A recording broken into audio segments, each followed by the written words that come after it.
तो जैसे यहाँ पर हमने क्वेश्चन नंबर 1 को लिख लिया, इसमें कह रहा है कि 6 सेंटीमीटर त्रिज्या वाले एक वृत्त के एक त्रिज्या खंड का क्षेत्रफल ज्ञात कीजिए, ठीक है, जिसका कोण 60 डिग्री है। ठीक, अब इसमें सबसे मेन चीज आपको पता होना चाहिए कि त्रिज्या क्या है, फिर पता होना चाहिए कि त्रिज्या खंड क्या होता है, ठीक है, और ये जो कोण है ये कोण कहाँ पर बन रहा है, ये सारी चीज़ आपको पता होना चाहिए। ठीक है, तो मैं एक फिगर बनाता हूँ, उसकी मदद से समझा देता हूँ, साथ ही साथ त्रिज्या खंड का जो क्षेत्रफल निकालने का जो फॉर्मूला है वो भी आपको पता होना चाहिए। ठीक है, तो पहले ये चीज़ें होती क्या है, ये इस चीज़ को समझिए।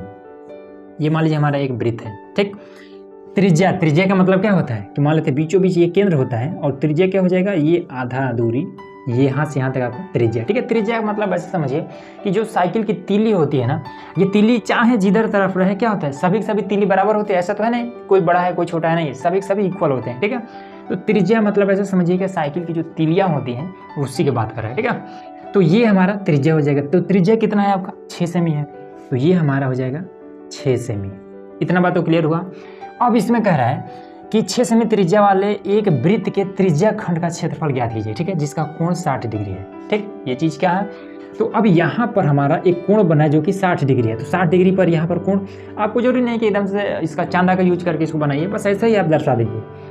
तो ये मान लेते हैं कि यहाँ पर ये आपका ये 60 डिग्री बन रहा है। ठीक, 60 डिग्री बन गया ना, तो इसको मान लीजिए कि ए ओ है, इसको मान लीजिए ए है, इसको मान लीजिए बी है, ये आपका फिगर रेडी हो गया। ठीक, अब ये भी त्रिज्या है, ये भी त्रिज्या है, ठीक है, तो ये आपका 6 सेमी हो जाएगा। ठीक, खंड का मतलब होता है टुकड़ा।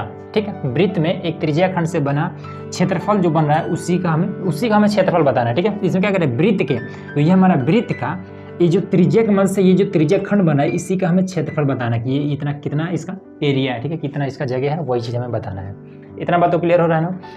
तो चलिए इसका फॉर्मूला क्या होता है देखिए, और कोण कहाँ पर बनता है, यहाँ पर बनता है, ये हमने बता दिया। त्रिज्या खंड कैसे, ये दोनों त्रिज्या है, इन्हीं दोनों की मदद से ये हमारा त्रिज्या खंड बन गया है, बस।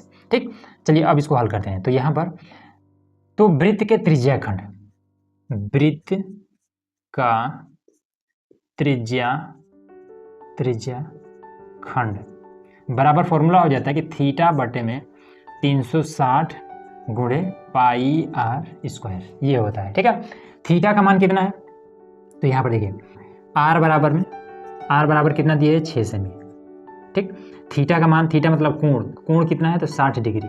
ठीक है, और इसमें पाई का मान आपके बुक में ऊपर दिया है कि पाई बराबर में आपको कुछ नहीं अगर दिया है तो 22 बटे में 7 रख लेंगे। ठीक, अब चलिए फटाफट मान रख देते हैं। तो मान रखेंगे तो कितना हो जाएगा, थीटा की जगह हो जाएगा 60, बटे में है आपका 360, गुणे पाई का मान हो जाएगा 22 बटे में 7, गुणे आर का मान ये 6, एक बार हो गया 6, ये दूसरा बार हो गया 6, 0 से 0 खत्म करिए, 6 से 6 आगे 36 हो जाएगा। ठीक, अब 6 से इसमें से एक 6 खत्म हो जाएगा, अब कितना बचेगा, ये हो जाएगा 22 गुणे 6 बटे में हो जाए 7, तो ये हो जाएगा 6 दूना 12 के 2, 6 दूना 12 1 13, ये 13 बटे में हो जाएगा 7 सेंटीमीटर स्क्वायर। एरिया बताने के लिए स्क्वायर में इसको नापा जाता है। ये आपका क्लियर हो गया। इतना